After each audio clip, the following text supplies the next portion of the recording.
Well, I was actually freaked out by the original Texas Chainsaw Massacre, which I saw on the tail end of a double bill with Enter the Dragon, a Bruce Lee karate movie. And then everybody was excited about, yelling at the screen, Bruce Lee, kick his ass. And then all of a sudden, here comes Texas Chainsaw Massacre, and the air just got sucked out of the theater. It was in Boston, in the combat zone. Combat zone. And it was probably 1975, probably, because it came out in 74. So by the time it got to the combat zone, it was probably 75. And it freaked me out so much that I tried to, this was back in the day before VHS tapes. And they certainly weren't showing it on TV. So I had to try to find, it freaked me out so much that I had to try to find it in different theaters to see it. And I figured if I saw it enough, it would lose its power.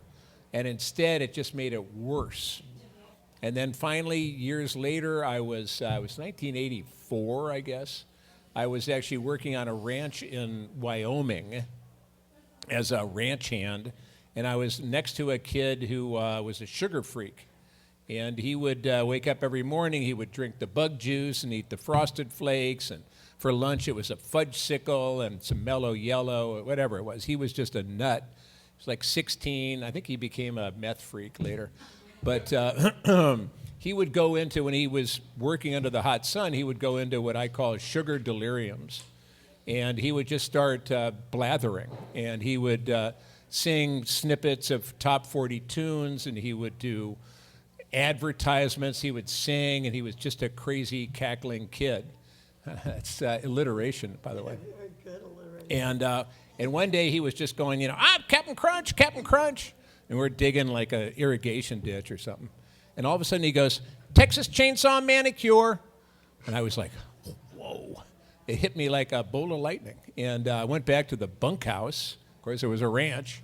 And I wrote out a 5-minute scenario. A woman goes to a beauty parlor, gets her hair done, sitting under the dryer. Beautician says, you want anything else? She goes, yeah, I think I'll have a manicure. And the beautician calls to the back of the shop, manicure. And you hear this chainsaw, and this sliding steel door from original Chainsaw. And out comes Leatherface with a chainsaw, and he comes over and starts sawing on her fingers. And she's trapped under the hair dryer. And she's like, ah! And then the beautician comes over and slaps her cheek. She passes out with fear and whatever, and slaps her cheek. And she comes to. She goes, oh. She's got a fabulous manicure. So anyway, so then she